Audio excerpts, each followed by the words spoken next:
Hello yes, स्वागत है आप सभी का मेरे यूट्यूब चैनल स्कूल ट्यूशन गुरुजी में। आज हम बात करेंगे वर्कशीट 17 की, जो कि 27 नवंबर के लिए जारी की गई है। ये कक्षा 6 के विज्ञान विषय की वर्कशीट है। यहाँ बच्चे अपना नाम लिखेंगे और यहाँ अपने कक्षा अध्यापक का नाम लिखेंगे। बच्चों, हमारा पाठ चल रहा है प्रकाश, छाया और परावर्तन, और आज हम पढ़ेंगे प्रकाश से छाया कैसे बनती है। तो चलिए देखते हैं, जानते हैं, समझते हैं कि आज के पाठ में आप क्या नया जानते हैं, क्या समझते हैं। चलिए बच्चों,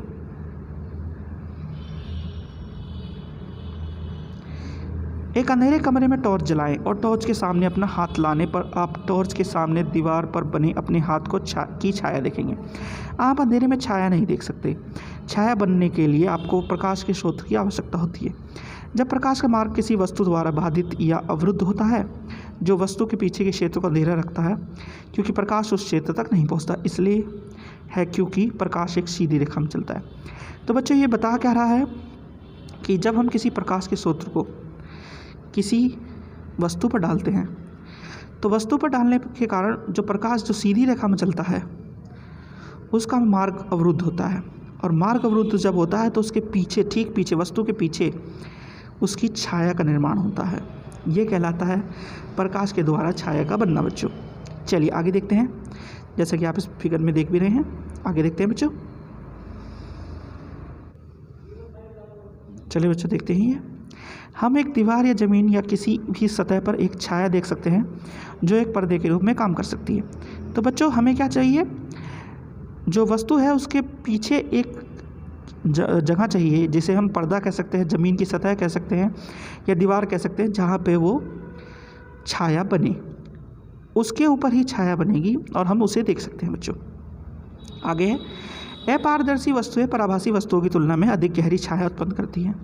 तो अपारदर्शी वस्तुएं कैसी होती हैं बच्चों? आपको अगर याद हो तो वह वस्तुएं जो अपने अंदर से या अपने किसी भी प्रकार के प्रकाश को जाने ना दे, पूरी तरह से रोक ले, वह अपारदर्शी वस्तु होती हैं। और पराभासी वस्तुएं वह होती हैं जो कुछ मात्रा में प्रकाश को जाने दें, आंशिक रूप से जाने दें। तो ऐसी वस्तुएं ही अच्छी छाया बनाएंगी जो कि अपारदर्शी हों। बच्चों आगे है, एक अपारदर्शी वस्तु प्रकाश को पूरी तरह से रोक देती है, जबकि एक पराभासी वस्तु प्रकाश को आंशिक रूप से वहाँ से गुजरने देती है, जो कि मैंने अभी आपको बताया। बच्चों आगे है, एक पारदर्शी वस्तु शायद ही किसी छाया का निर्माण करती है, क्योंकि वह प्रकाश के माध्यम से गुजरने में बाधा नहीं डालती। तो जो पारदर्शी वस्तु है, क्योंकि वो पूरे के पूरे प्रकाश को अपने अंदर से गुजरने देती है, तो वो किसी भी प्रकार की छाया नहीं बनाती है। बच्चों आगे क्या है, अंततः छाया देखने के लिए हमें एक चमकदार स्रोत, एक वस्तु और पर्दे की आवश्यकता होती है। यानी 3 वस्तुओं की आवश्यकता होती है हमें, अगर हमें छाया देखनी है किसी वस्तु की। एक तो चमकदार स्रोत, यानी कि वह वस्तु जो हमें क्या प्रकाश प्रदान करेगा। दूसरा, वह वस्तु एक वस्तु जिससे क्या हमें छाया देखनी हो। और तीसरे क्या, पर्दा, जो कि ज़मीन, दीवार, कोई भी वस्तु हो सकती है, कोई भी जगह हो सकती है जहाँ पे छाया आकर के रुक जाए। आगे है, छाया सदैव काली होती है, यहाँ तक कि रंगीन वस्तुओं की छाया भी काली रहती है। तो बच्चों, कैसे भी कलर हो, छाया हमेशा ही काली रहेगी, उससे कोई मतलब नहीं है वो कितनी भी रंग बिरंगी हो। ठीक है बच्चों, चलिए आगे देखते हैं। बच्चों, छाया की आकृति, आकार और प्रकृति निम्नलिखित पर निर्भर करती है।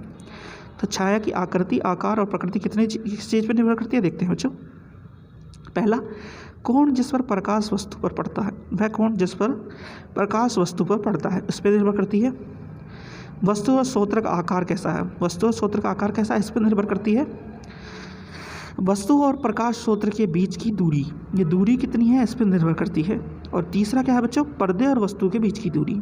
ये इन चीज़ों पर प्रकाश की के द्वारा जो छाया बनती है, उसकी आकृति, आकार और प्रकृति निर्भर करती है। बच्चों चलिए आगे देखते हैं। कोण जिस पर प्रकाश वस्तु पर पड़ता है, वह कोण जिस पर प्रकाश वस्तु पर पड़ता है। यदि हम दिन के समय एक पेड़ की छाया का निरीक्षण करते हैं, तो हम ध्यान देंगे कि छाया की लंबाई समय के साथ बदलती है। तो क्या है, छाया की लंबाई कैसे बदल रही है? दिन के समय पेड़ की छाया के साथ बदल रही है। आगे है, एक पेड़ की छाया दोपहर में सबसे छोटी और सुबह और शाम सबसे लंबी होती है। तो जो पेड़ की छाया है वो सबसे छोटी कब होगी? दोपहर में। सबसे लंबी होगी सुबह और शाम में। आगे क्या दिखा रखा है, ये दिखा भी रखा है बच्चों, देखो दोपहर में सबसे छोटी और सुबह और शाम में सबसे बड़ी। आगे क्या है, इस तथ्य ने पुराने समय में लोगों को समय जानने में मदद की। तो इसी के कारण पुराने समय में जो बूढ़े लोग हैं हमारे, अब जो बड़े बूढ़े हैं अभी भी समय को जान पाते हैं बच्चों। आगे क्या है बच्चों, आगे है सोचिए।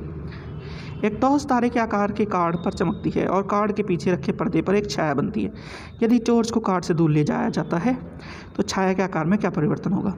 तो बच्चों अगर टॉर्च को पीछे खींचा जाएगा तो छाया जो है वो बड़ी होती चली जाएगी, यानी आकार बड़ा होगा टॉर्च से के द्वारा, यानी कि जो प्रकाश का स्रोत है वो जो वस्तु है, यानी कि इसका तारे का आकार बड़ा हुआ दिखाएगी छाया के तौर पे। ठीक है बच्चों, चलिए ज़रा आपके प्रश्न उत्तर देख लेते हैं बच्चों। पहला प्रश्न है, छाया क्या है, एक छाया कब बनती है, एक छाया किसी वस्तु के बारे में क्या जानकारी देती है। तो बच्चों छाया क्या है, छाया एक आभासी प्रतिबिंब है किस चीज़ का, वस्तु का। ये कब बनती है, जब वस्तु अवरोध कर देती है प्रकाश का मार्ग, तब ये बनती है। एक छाया किस वस्तु के बारे में क्या जानकारी देती है, तो अगर मुख्य तौर पे देखा जाए तो वस्तु के जो प्रकार है उसके बारे में, आकार के बारे में कुछ हद तक जानकारी देती है बच्चों ये। ठीक है बच्चों, चलिए आगे देखते हैं क्वेश्चन नंबर 2। क्या वस्तु का रंग छाया के रंग को प्रभावित करता है। तो हमने अभी पढ़ा था कि छाया सदैव काली होती है और ये रंगीन वस्तुओं की छाया भी काली होती है, यानी कि वस्तु का रंग को छाया प्रभावित नहीं करती। क्वेश्चन नंबर 3 है, लकड़ी की कुर्सी पर प्रकाश पड़ने पर क्या होता है। तो लकड़ी की कुर्सी पर भी प्रकाश जब पड़ेगा तो वो कुछ मात्रा में अवरोध होगा तो उसकी छाया बनेगी बच्चों। तो मेन चीज़ यही होगी। ठीक है, चलिए आगे प्रश्न देखते हैं बच्चों। प्रश्न नंबर 4 है, एक पेड़ की छाया दोपहर के समय डैश एवं डैश और डैश को सबसे लंबी होती है। तो एक पेड़ की छाया दोपहर के समय छोटी एवं सुबह और शाम को सबसे लंबी होती है बच्चों। प्रश्न नंबर 5 है, नीचे दिए गए आंकड़ों पर गौर करें, एक्स वाई जेड की पहचानें।